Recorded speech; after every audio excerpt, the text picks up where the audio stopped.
Hermanos, muy buenas noches, o buenos días o buenas tardes en el momento que se encuentren.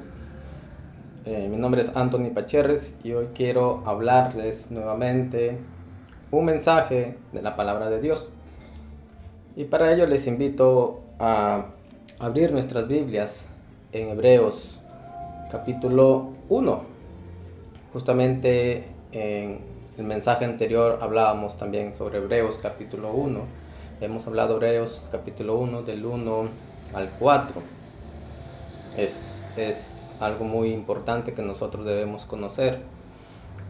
Dios, pues habiendo hablado muchas veces, de muchas maneras en otro tiempo a los padres por los profetas, en estos postreros días nos ha hablado por el Hijo, a quien constituyó heredero de todo, y por quien asimismo hizo el universo, el cual siendo el resplandor de su gloria y la imagen misma de su sustancia, y quien sustenta todas las cosas con la palabra de su poder, habiendo efectuado la purificación de nuestros pecados por medio de sí mismo, se sentó a la diestra de la majestad en las alturas, hecho tanto superior a los ángeles, por cuanto heredó más excelente nombre que ellos.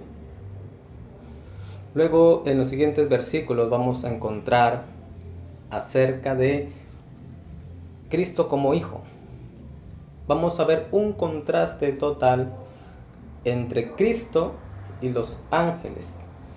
Explicaba anteriormente que los hebreos creían mucho en que los ángeles les habían entregado a Moisés la ley. Por eso es que el autor de Hebreos enfatiza mucho esto, un contraste entre los ángeles y Cristo, el Hijo de Dios, y va a resaltar justamente la importancia de lo que es conocer a Cristo como el Hijo de Dios. No hay que tomarlo en poco, es necesario que nosotros conozcamos su superioridad. Y justamente a los hebreos se les estaba dando ese mensaje de que puedan entender de una vez por todas que Cristo es superior. Entonces, en los versículos siguientes dice: porque ¿a cuál de los ángeles dijo Dios jamás: mi hijo eres tú, yo te he engendrado hoy? Y otra vez: yo seré al Padre y él me será a mi hijo. Y otra vez, cuando introduce al primogénito en el mundo, dice: adórenle todos los ángeles de Dios. Ciertamente de los ángeles dice: el que llama a sus ángeles espíritus y a sus ministros llama de fuego. Y aquí viene algo muy interesante, algo que nosotros debemos prestar mucha atención, porque sigue: más del Hijo, dice. Ya empieza aquí el énfasis en el Hijo. Más del Hijo, dice: tu trono, oh Dios. Tu trono, oh Dios. Está enfatizando, hermanos. Tu trono, oh Dios. ¿A quién se está refiriendo? Al Hijo. Le está diciendo: oh Dios. Esta partecita de este versículo se le conoce como un vocativo. ¿Qué quiere decir vocativo? Que está haciendo énfasis en el sujeto. Y le está diciendo: tu trono, oh Dios, por el siglo del siglo. Anteriormente les había comentado que Jesús no fue creado. Y lamentablemente muchos hoy en día hablan sobre eso, que Jesús es una creación, cuando no es así.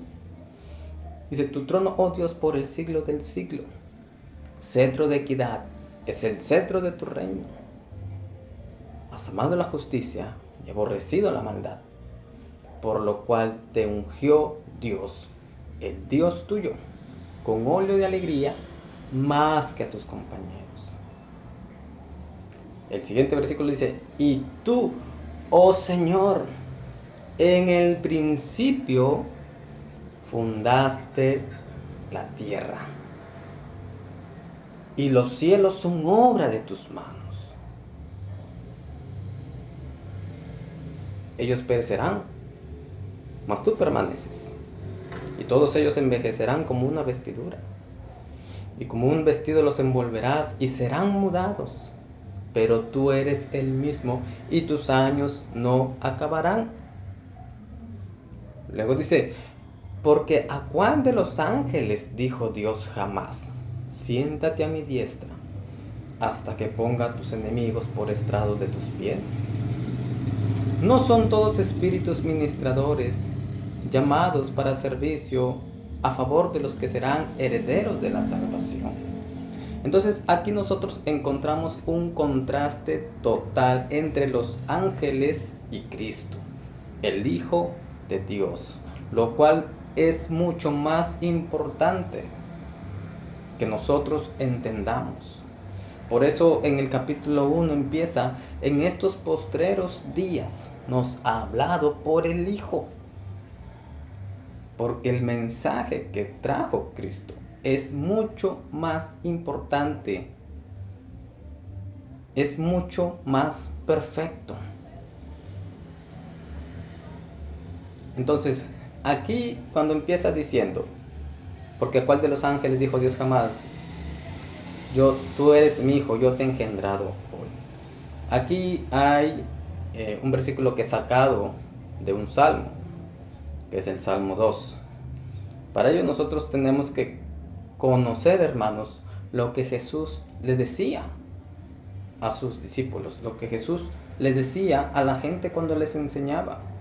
Y un versículo clave, hermanos, es cuando Cristo dice claramente: escudriñad las Escrituras, porque a vosotros les parece que en ellas tenéis la vida eterna, pero ellas son las que dan testimonio de mí. Las Escrituras, hermanos, dan testimonio de Cristo. Si nosotros estudiamos los salmos, si nosotros en algún momento hemos leído los salmos, nos vamos a dar cuenta que hay salmos mesiánicos. Hay salmos mesiánicos en los cuales Cristo está ahí presente. Uno de los principios hermenéuticos que nosotros debemos conocer para poder interpretar correctamente la palabra de Dios es la centralidad de Cristo. ¿Qué quiere decir la centralidad de Cristo? Que Cristo está presente en toda la Escritura. Cuando nosotros conocemos ese principio hermenéutico, tú y yo, cada vez que demos un mensaje, siempre tiene que estar presente Cristo. Nuestro mensaje tiene que ser cristocéntrico. Lamentablemente, hoy en día se ha perdido bastante ese tipo de mensajes. La exposición de Cristo a las personas, la exposición de Cristo a la gente.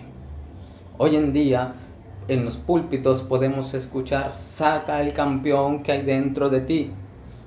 Hemos tomado la iglesia, hermanos, como si fuese un club social o como si fuese un centro de motivación personal. Estamos dejando entrar a la iglesia del Señor mensajes que no van de acorde a las Escrituras, mensajes que se alejan de lo que realmente Cristo vino a enseñar, de lo que realmente la palabra de Dios nos enseña desde un principio hasta un final. ¿Cómo yo puedo reconocer la centralidad de Cristo? Pues desde Génesis hasta el Apocalipsis. Yo ya tengo el canon completo de la palabra de Dios, el canon ya está cerrado, y si yo escudriño la palabra, desde Génesis hasta Apocalipsis, voy a encontrar a Cristo. En el principio creó Dios los cielos y la tierra. Se presenta a Cristo como el Creador. En Éxodo capítulo 12 vemos a Cristo como el Cordero inmolado a favor de los pecadores. En Levítico, Cristo es el sumo sacerdote. En Números, Él es la estrella de David. En Deuteronomio, Él es el profeta semejante a Moisés.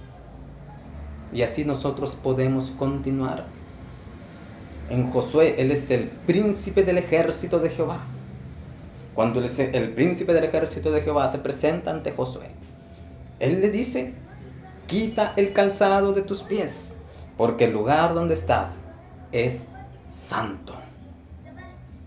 Yo te pregunto, ¿qué ángel se atrevería a recibir una gloria que no le pertenece?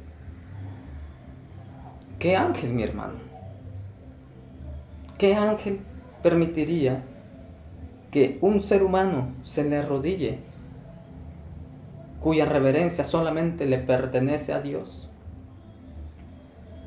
Cristo es el príncipe del ejército de Jehová.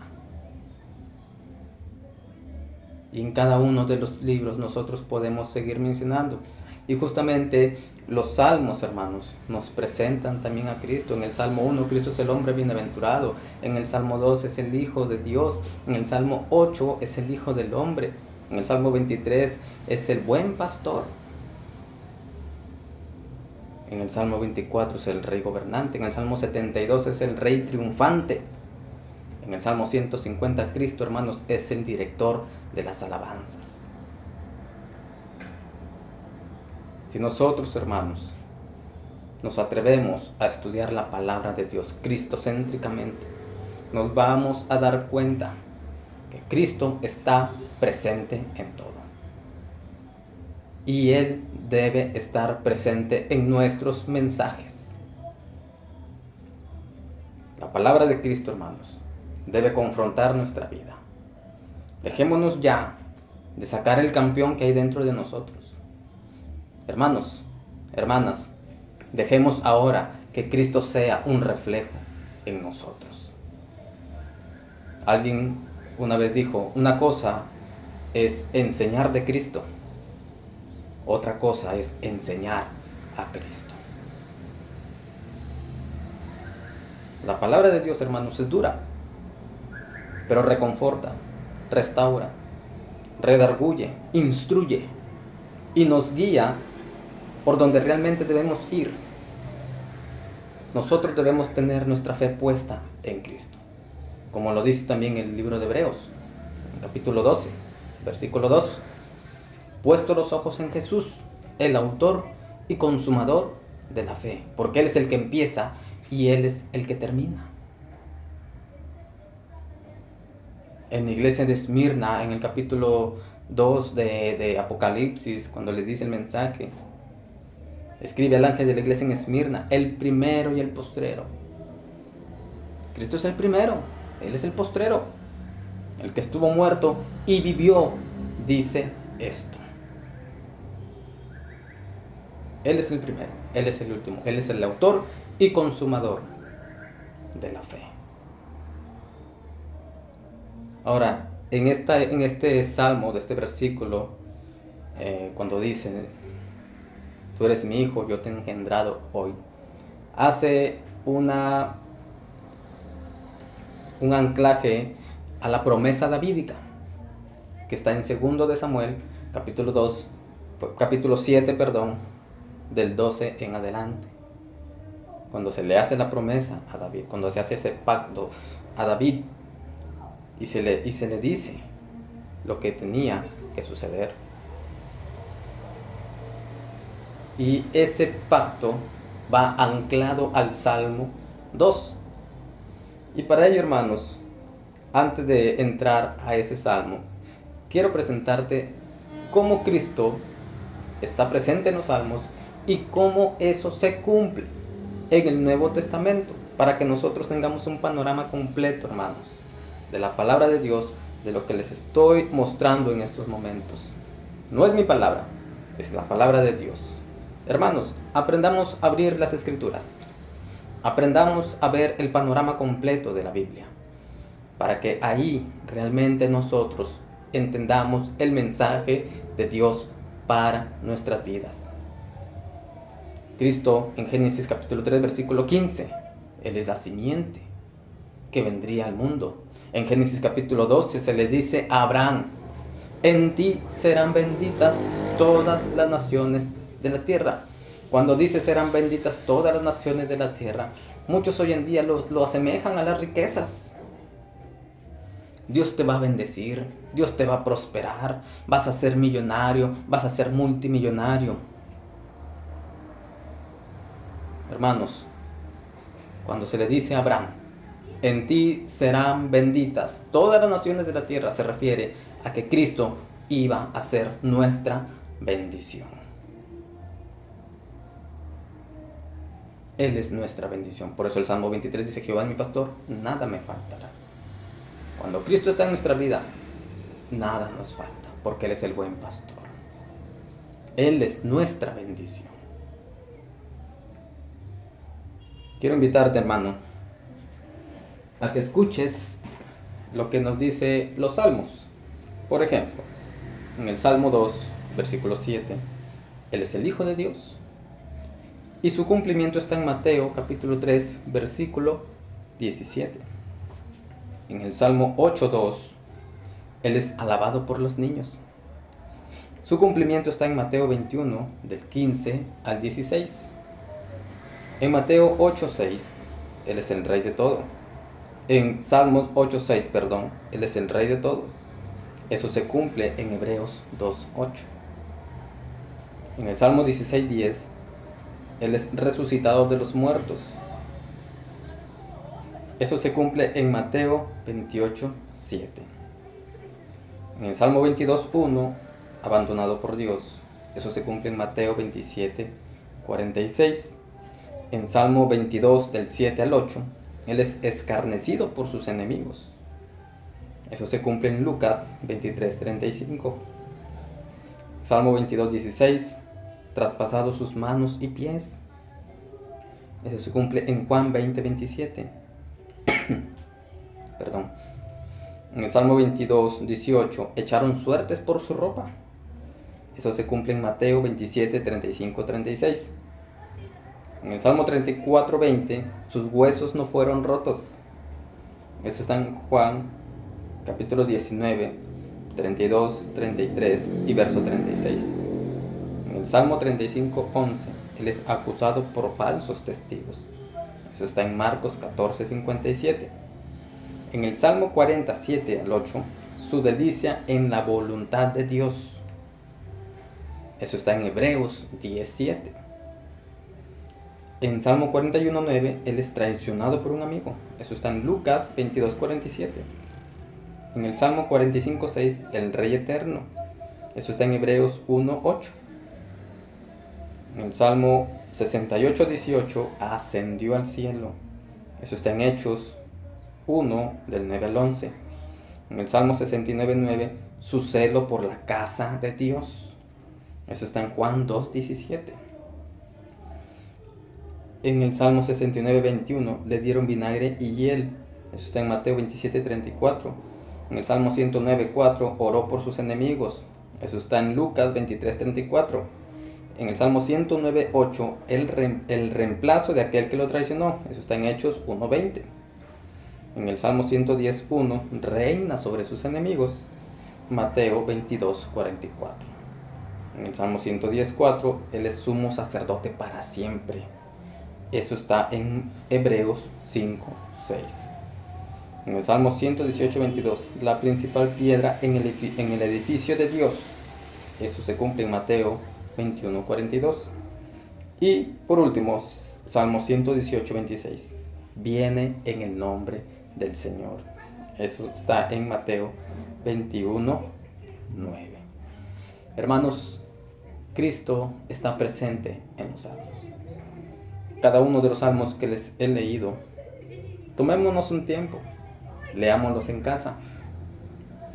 Es importante que nosotros empecemos a escudriñar la palabra de Dios de una manera muy meticulosa, de una manera, hermanos,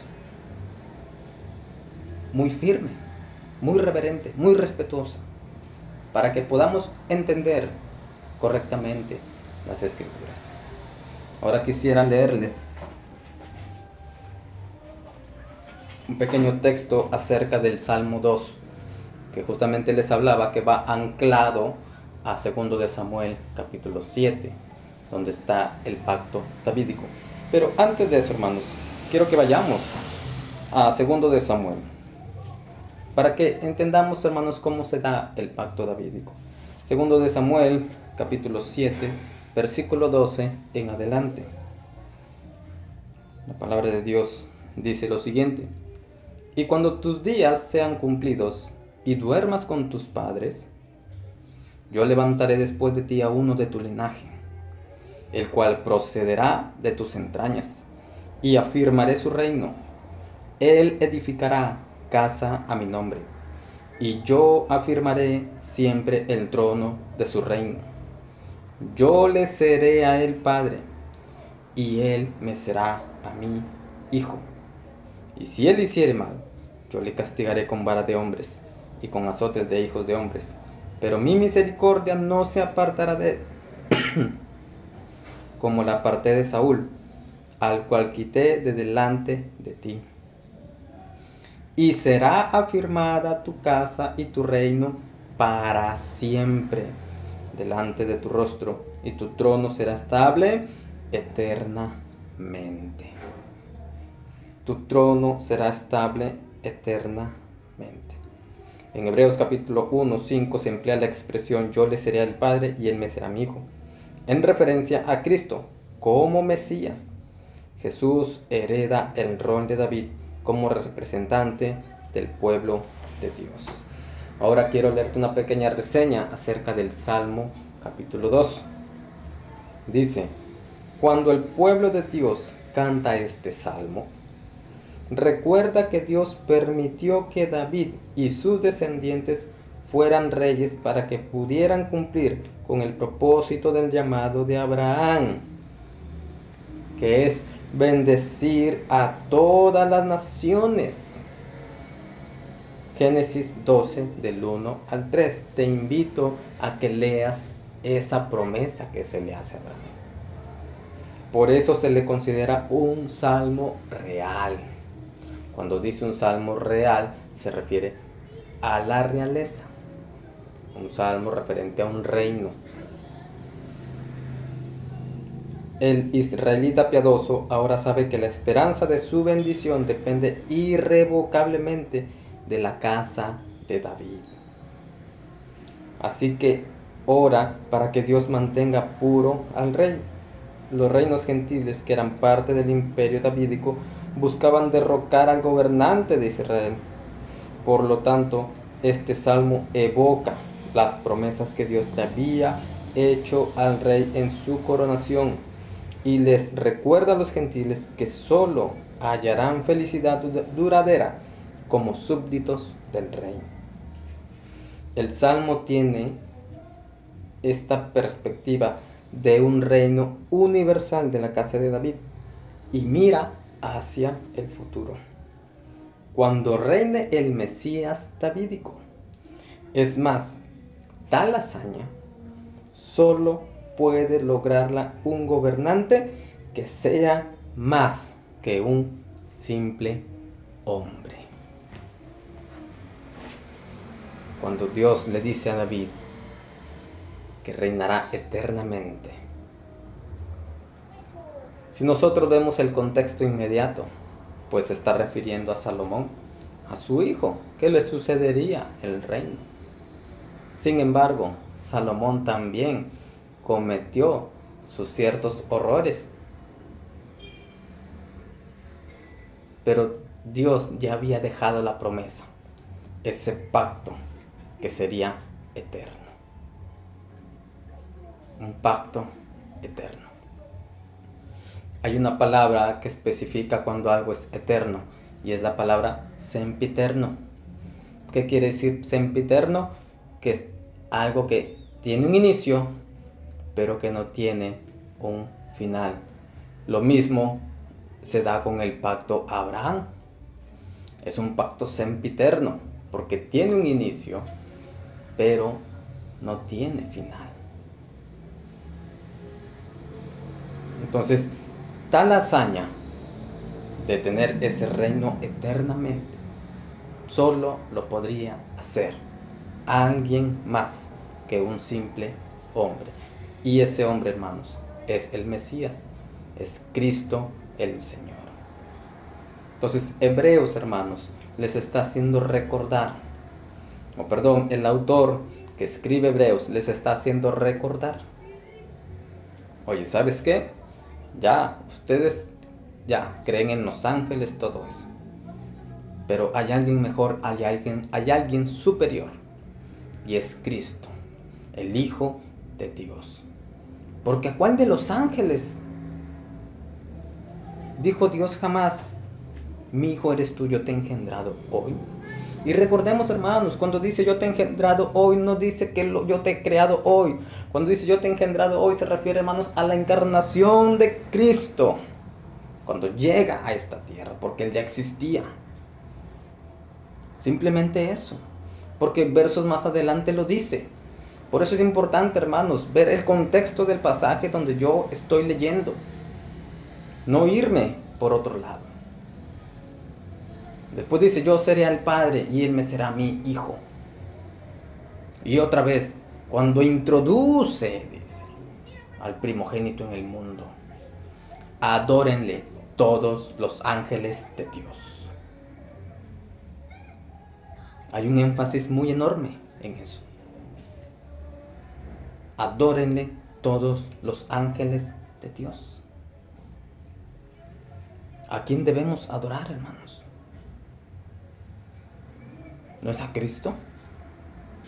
Él fue el que entregó su vida por cada uno de nosotros. No fue un ángel.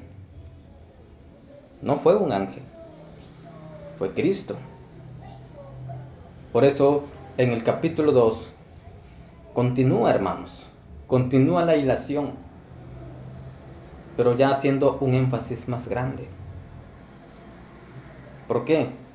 Porque en el capítulo 2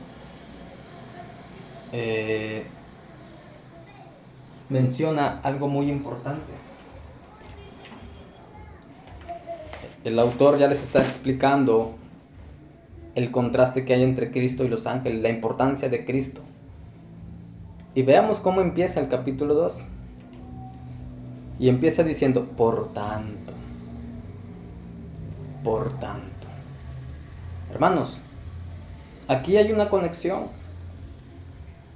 Muchas veces, cuando nosotros leemos la palabra de Dios, pensamos que cada capítulo, porque hay un número grande dividiendo el texto, pensamos que ya es una idea diferente. En su mayoría no lo es así. Tenemos que conocer, hermanos, los conectores, las preposiciones. Acá dice, por tanto. Quiere decir que ya se ha hablado algo, ya se explicó algo. Ahora les está diciendo, por tanto, mira, lo que yo ya te expliqué. Ahora, por eso, ahora presta atención a lo que te voy a decir. Por tanto, dice, es necesario que con más diligencia, y esta palabra, hermanos, es muy importante que nosotros la entendamos. El autor les dice, con más diligencia. Los hebreos, hermanos, cuidaban bastante lo que los ángeles habían dejado según su creencia. Cuidaban mucho. Y el texto del capítulo 2 lo va a decir. Dice, por tanto es necesario que con más diligencia atendamos a las cosas que hemos oído. Y acá les enfatiza algo. Porque no sea que nos deslicemos. Porque si la palabra dicha por medio de ángeles fue firme, ya, si ustedes dicen que ya los ángeles trajeron la ley, ya miren, si la palabra de los ángeles fue firme, y toda transgresión y desobediencia recibió justa retribución, porque obviamente, hermanos, los hebreos cuando recibieron la ley, pues, pecaban y la ley pues los condenaba. Tenían que recibir justa retribución de acuerdo a la ley. Y el autor de Hebreos, hermanos, se los está recordando. Hermanos, el autor de Hebreos era un conocedor total del antiguo pacto. Por eso es que él empieza, hermanos, armándoles esta epístola, que en sí es una carta de exhortación. O sea, es un sermón también. Y eso lo va a decir al final del libro, en el capítulo 13. Palabra de exhortación es esta. Les está hablando, les está increpando, hermanos. Por tanto, es necesario que con más diligencia, ¿por qué les dice con más diligencia? ¿Qué es diligencia, hermanos? Es prestar total atención a algo o a alguien. Y no solamente les dice que con diligencia, no, con más diligencia. Atendamos a las cosas que hemos oído, no sea que nos deslicemos. Esa palabra deslizarse, hermanos, no es que vayamos a perder nuestra salvación, no, es estar a la deriva. Estar a la deriva. No tiene nada que ver con la salvación. Muchos que piensan que la salvación se pierde, dicen, mira, si nosotros no atendemos a las cosas que hemos oído, nos vamos a deslizar, vamos a caer, vamos a perder nuestra salvación. Perdóname, hermano, si alguien te dijo eso, pero no es correcto. La salvación no se pierde. Y aquí, hermanos, esta palabra, nos deslicemos, en otra versión, está como estar a la deriva. Esa palabra, estar a la deriva, quiere decir, hermanos, que los hebreos en ese entonces, cuando estaban en las persecuciones, ya no sabían a dónde ir. Aún abrazaban sus ceremonias, sus liturgias, lo que ya debían de haber dejado. Y a la vez habían recibido el mensaje de Cristo, pero estaban en ese vaivén. Estaban tambaleando, hermanos. Pero el autor les dice, ya si para ustedes lo de los ángeles fue firme. Ya, presten atención al mensaje perfecto que es Cristo. Al mensaje definitivo. Prestemos atención. El autor les está recalcando eso. Si toda transgresión y desobediencia recibió justa retribución, ¿cómo escaparemos nosotros si descuidamos una salvación tan grande? Cuando se refiere a salvación tan grande, no se refiere, hermanos, a que vamos a perder nuestra salvación una vez más, se lo repito. No, sino descuidar el mensaje. Les está diciendo, no descuiden el mensaje que ustedes han recibido. No lo tomen en poco. En otra versión dice, si desdeñamos. Esa palabra desdeñar significa tomar en poco el mensaje de Cristo, el mensaje de salvación. No tomemos en poco el mensaje, hermanos. No tomemos en poco lo que Cristo vino a enseñar, lo que Cristo vino a dejar cuando llegó a este mundo y habitó entre nosotros. No tomemos en poco su palabra. Prestemos total atención, seamos más diligentes. Si tú y yo hemos aceptado a Cristo, si tú y yo hemos aceptado su obra redentora, si tú y yo ya estamos en el plan de salvación que Dios trazó para la humanidad, sigamos de frente. ¿Por qué mirar atrás? ¿Por qué mirar a la izquierda? ¿Por qué mirar a la derecha? Sigamos de frente. Vamos adelante a la perfección. Y hermanos, el autor, cuando les habla, capítulos más adelante, les va a explicar acerca del sacerdocio de Cristo, que es algo que veremos después. Y les dice,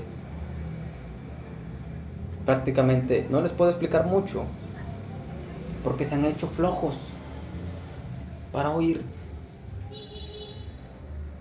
Porque ustedes ya, habiendo de ser maestros, maduros, aún necesitan leche. Yo no le puedo hablar a la gente que aún quiere leche.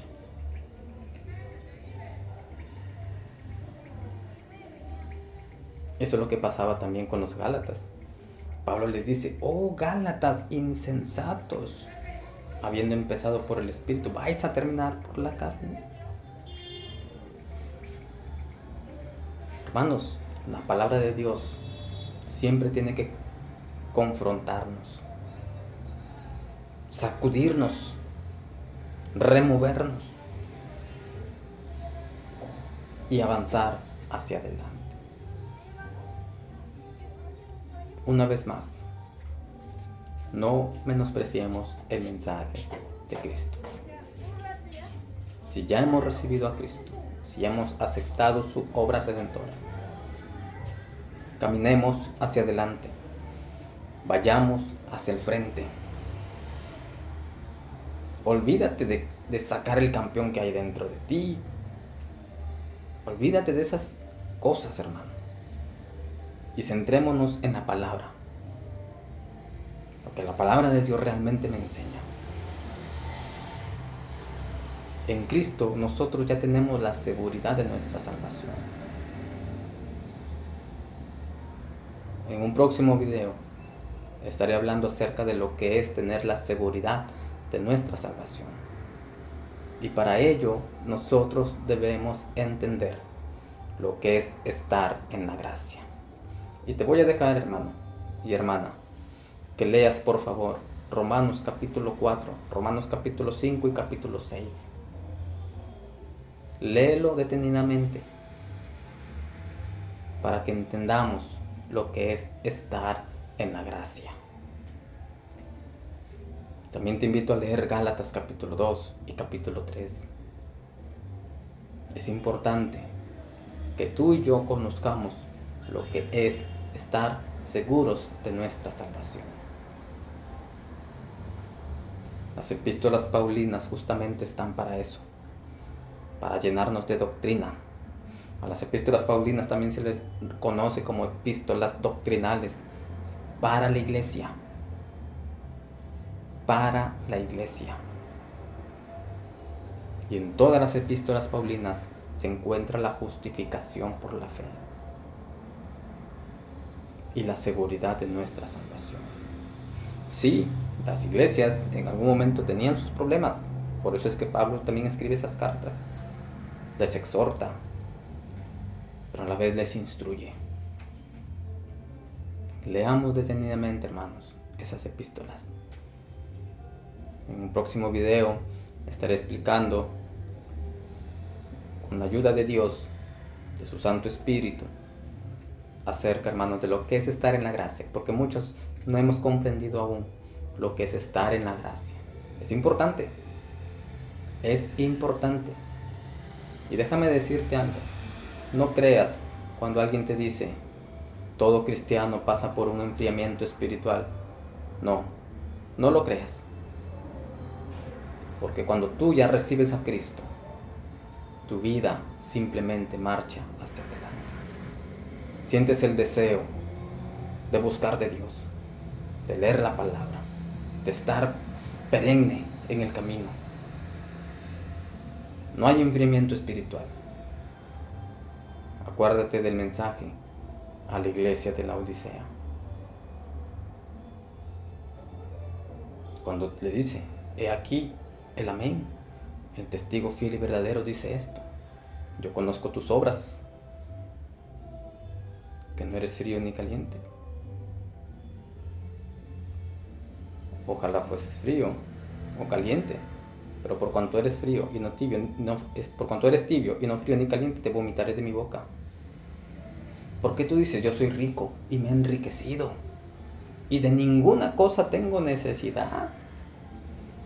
Pero ¿sabes qué le responde? Pero no sabes que tú eres un desventurado, miserable, pobre, ciego y desnudo. Por tanto, yo te aconsejo que de mí compres oro refinado para que seas rico, y vestiduras para vestirte, y que no se descubra la vergüenza de tu desnudez, Sin embargo, esa iglesia, hermanos, decía que era rica. Y unge tus ojos con colirio para que veas. Yo reprendo y castigo a todo el que amo. Sé, pues, celoso y arrepiéntete. Y aquí viene un texto muy interesante que muchas veces utilizamos para evangelizar, pero no nos damos cuenta que ese texto es para la iglesia. El famoso Apocalipsis 3:20. He aquí, yo estoy a la puerta y llamo. Si alguno oye y abre, yo entraré a él y cenaré con él y él conmigo.